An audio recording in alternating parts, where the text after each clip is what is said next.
Teorien bag forsøget er derfor, at en blanding af visualisering og meditation vil styrke Christian og de andre patienters kamp imod kræften.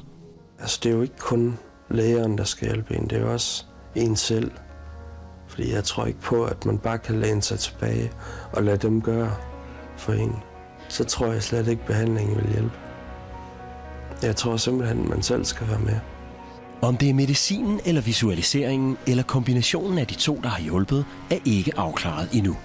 Men Christian er ikke længere dødstruet, og en af hans 3 kræftknuder i leveren er nu forsvundet, og de 2 andre er skrumpet. Han føler selv, at hans egen indsats har været afgørende. Jeg tror på det godt kan hjælpe, når man selv har hovedet med. Der har gjort underværker for mig. Indvirker positivt på dit helbred hele tiden.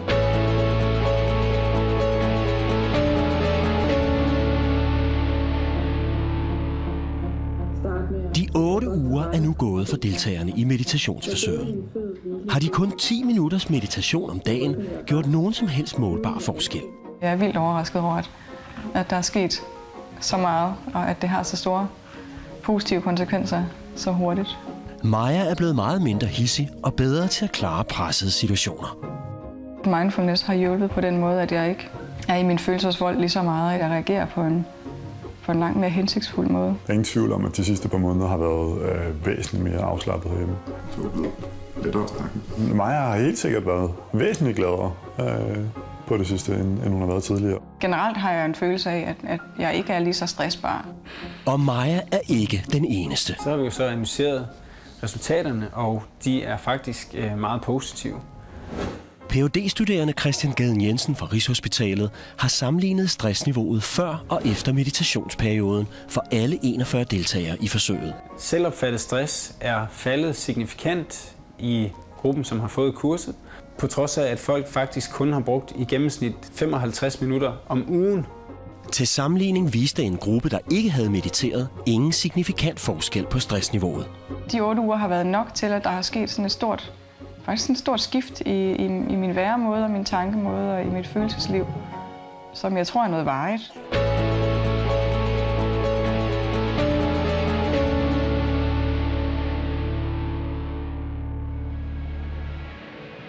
En anden og mere kontroversiel måde at frigive vores skjulte kræfter på, er ved hjælp af psykedeliske stoffer. Flere forsøg i 60'erne viste, at de kunne have helbredende effekter. Men et øget misbrug førte til forbud. Alligevel kigger forskere nu igen på de forbudte stoffers terapeutiske virkninger.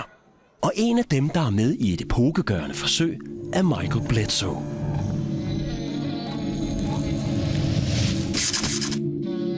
Det er sommeren 2006. Michael Bledsoe er soldat i Irak på patrulje i Anbar-provinsen. Michael og hans makker følger efter nogle oprørere i bil. We gave chase to them. They had an IED already dug underneath the road. A Russian anti-tank mine tunneled in underneath the road, so there's no way you could see it. And as soon as we drove over, they detonated on my vehicle and shot me and another guy about 15 feet up. The vehicle went about 15 feet up in the air. It broke my back and both of my feet. The vehicle's on fire. Livsfarligt såret, lammet fra ryggen og ned, og med bilen i brand bliver de nu angrebet.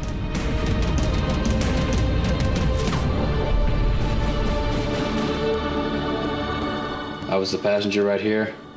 My friend was the driver. I just prepared for the attack and crawled away from the vehicle with my elbows because my legs no longer worked. That trauma to the spinal cord makes it where your legs don't function.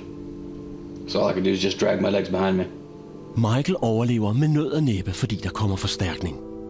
Og efter en lang genoptræning vender han tilbage til USA. Fysisk kommer han sig, men psykisk er han blevet invalid. I was withdrawn, didn't want to leave out of the house, didn't want to talk to anyone. Nightmares. Definitely had post-traumatic stress disorder immediately. The recurrent nightmares of the blast, you feel it, you relive it again and again.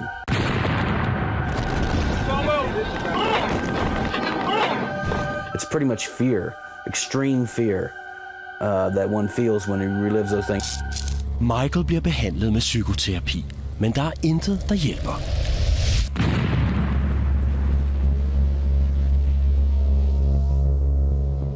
Han er både tilbagetrukket og utrolig vred.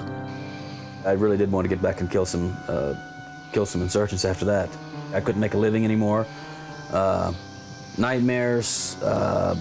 I definitely was agitated, highly angry. You know, definitely left me in not such a good position.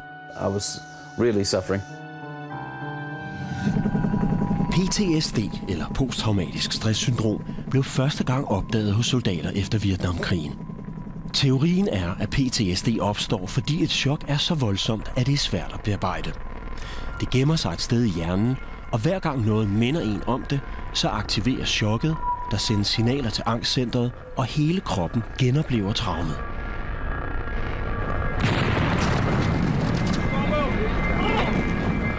Every time I relived it, I had a hot, my body was sweating and trembling a bit. I had the feeling of, of it happening.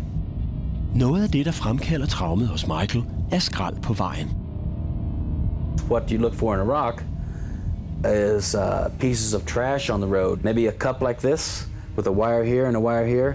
If you run over that cup, it makes the connection, completes the circuit. So any piece of trash on the road, it is a matter of life or death.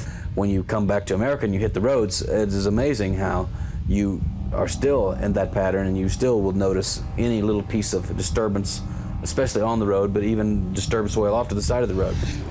Undersøgelser viser, at næsten hver femte af alle soldater, der vender hjem fra krig, får PTSD. Many more soldiers from Vietnam have died from suicide than the 50,000 that died in combat. PTSD has a high mortality rate. Michael Miethofer er klinisk psykolog og ekspert i PTSD. Soldiers are killing themselves. This is a very dangerous, not only debilitating condition, but a very dangerous condition. Også i Danmark er problemet enormt. Krisepsykologisk afdeling på Rigshospitalet anslår, at over 200.000 danskere lider af det. Deraf mange hjemvendte soldater. Langt de fleste af de veteraner, jeg har at gøre med, de har diagnosen PTSD, posttraumatisk stress. Yvonne Tønnesen arbejder på den såkaldte livline for kronisk syge soldater. Hun er frustreret over, at de ikke kan få nogen hjælp. Altså ud af livlinens gruppe på 337, der er der kun 38, der ikke har forsøgt at tage deres eget liv. Udover soldater rammer PTSD også mennesker, der har været udsat for voldtægter, ulykker og overfald. Og mange kan ikke kureres. Even if people get treatment, somewhere between 25, which I think is optimistic, and 50%, which I think is more like it, of people do not respond even when they get specific treatment for PTSD in research studies. Grunden til, at terapi ikke virker på så mange er, at traumet er så angstfuldt, at de ubevidst blokerer for adgangen til det. The obstacles tend to involve too much fear, so that they're overcome by emotions and they either can't reprocess it or aren't willing to, or it gets re-traumatizing because it's so painful. Derfor fik Michael Miethofer den idé, at hvis man kunne fjerne frygten, kunne man måske komme ind til traumet. Og det er netop, hvad det forbudte rusmiddel ecstasy gør, blandt andet ved at skrue ned for angstcentret i hjernen. There was therapeutic use before it became illegal in 1985. Basically, what MDMA seems to do is to bring people into a zone of arousal that's optimal. They're neither over-aroused, over-flooded with emotions, nor are they cut off from emotions. Efter mange års kamp fik Michael Miethofer endelig tilladelse til at lave et videnskabeligt ecstasy-forsøg med 20 patienter med uhelbredelig PTSD. Heriblandt Michael.